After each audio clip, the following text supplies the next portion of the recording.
കലർപ്പില്ലാത്ത രുചിഭേദങ്ങളുടെ കറിക്കൂട്ടുകളുമായി മെറിബീൻ curry powder company Ayavana ഗ്രാമപഞ്ചായത്തിലെ മുല്ലപ്പുഴച്ചാലിൽ പ്രവർത്തനം ആരംഭിച്ചു. സംസ്ഥാന വനം വന്യജീവി മൃഗസംരക്ഷണ വകുപ്പ് മന്ത്രി അഡ്വക്കേറ്റ് കെ രാജു കമ്പനിയുടെ ഉദ്ഘാടനം നിർവഹിച്ചു. പൈനാപ്പിൾ സിറ്റി എന്ന പേരിൽ പ്രശസ്തമായ വാഴക്കുളത്തിന് സമീപം ആയവന ഗ്രാമപഞ്ചായത്തിലെ 11-ാം വാർഡിൽ മുല്ലപ്പുഴച്ചാലിലാണ് മെറിബീൻ എന്ന വിപണന നാമത്തോടെ കറി പൗഡർ കമ്പനി പ്രവർത്തനം ആരംഭിച്ചിട്ടുള്ളത്. വൈബ്രന്റ് വാലി എന്ന പേരിലാണ് കമ്പനി ആരംഭിച്ചിരിക്കുന്നത്. മെറിബീൻ ഉൽപ്പന്നങ്ങളുടെ വിപണന നാമമാണ്. എല്ലാ തരത്തിലുമുള്ള കറി പൗഡറുകൾ ഗുണമേന്മ ഉറപ്പുവരുത്തി ന്യായവിലയ്ക്ക് വിപണിയിൽ എത്തിക്കുക എന്നതാണ് തങ്ങളുടെ ലക്ഷ്യമെന്ന് കമ്പനി ഉടമകൾ അറിയിച്ചു. മികച്ച ഉൽപ്പന്നങ്ങൾ ഗുണനിലവാരം ഉറപ്പുവരുത്തി വിപണിയിൽ എത്തിക്കുന്നതിന് എല്ലാ ആധുനിക സൗകര്യങ്ങളും ഒരുക്കിക്കൊണ്ടാണ് കമ്പനി പ്രവർത്തനം ആരംഭിച്ചിരിക്കുന്നത്. കമ്പനി അങ്കണത്തിൽ സംഘടിപ്പിച്ച ചടങ്ങിൽ സംസ്ഥാന വനം വന്യജീവി മൃഗസംരക്ഷണ വകുപ്പ് മന്ത്രി അഡ്വക്കേറ്റ് കെ രാജു കമ്പനിയുടെ പ്രവർത്തനോദ്ഘാടനം നിർവഹിച്ചു. നമ്മുടെ നാടിന്റെ പൊതുവികസനത്തിന് തൊഴിലും അതുപോലെ തന്നെ വികസനവും കണക്കിലെടുക്കുമ്പോൾ പുതിയ പുതിയ സംരംഭങ്ങൾ ഉണ്ടാകുക എന്നുള്ളത് അനിവാര്യമായ സംഗതിയാണ്. നാടിലെ തൊഴിലവസരങ്ങൾ വർദ്ധിക്കുന്നതിൻ്റെ കാര്യത്തിലായാലും വ്യാവസായിക ഉൽപ്പന്നങ്ങൾ കൂടുതൽ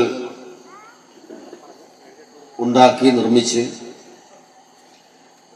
അവ കച്ചവടം നടത്തിക്കൊണ്ടായാലും ഒക്കെ പ്രദേശവാസികൾക്ക് കൂടുതൽ അവസരങ്ങളും അവർക്ക് ജീവനോപാധിയുമെല്ലാം കണ്ടെത്താൻ കഴിയണമെങ്കിൽ സർക്കാരിൻ്റെ മുതൽ മുടക്കുകൊണ്ട് മാത്രം കഴിയില്ല എന്ന് എല്ലാവർക്കും അറിയാവുന്നതാണ്. അതുകൊണ്ട് തീർച്ചയായിട്ടും ഈ മേഖലകളിലേക്കെല്ലാം കടന്നു വരുന്നവരെ പ്രോത്സാഹിപ്പിക്കേണ്ടത് നമ്മുടെ സമൂഹത്തിൻ്റെ തന്നെ പൊതു ആവശ്യമാണ്. നാടിന്റെ വികസനത്തിനും പുതിയ തൊഴിലവസരങ്ങൾ സൃഷ്ടിക്കുന്നതിനും പുതിയ സംരംഭകർ മുന്നോട്ട് വരണമെന്നും പണം മുടക്കി വ്യവസായങ്ങൾ ആരംഭിക്കുന്നവർക്ക് സർക്കാർ എല്ലാ സഹായവും ചെയ്യുമെന്നും മന്ത്രി പറഞ്ഞു. എൽദോ എബ്രഹാം MLA ചടങ്ങിൽ അധ്യക്ഷത വഹിച്ചു.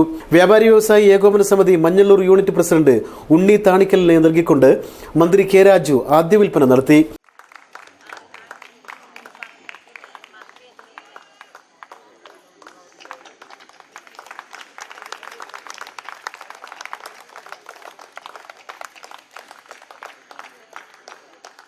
Advocate Joyce George MP, Antony John MLA, മുൻ MP കെ ഫ്രാൻസിസ് ജോർജ്, മുൻ MLA ബാബു പോൾ, ആയവന ഗ്രാമപഞ്ചായത്ത് പ്രസിഡന്റ് സാബു വള്ളംകുന്നൽ, ജില്ലാ പഞ്ചായത്ത് അംഗങ്ങളായ KT എബ്രഹാം, N അരുൺ, ബ്ലോക്ക് പഞ്ചായത്ത് അംഗം സുഭാഷ് കടക്കൂട്ട് തുടങ്ങിയ നിരവധി പ്രമുഖർ ചടങ്ങിൽ സംബന്ധിച്ച് സംസാരിച്ചു.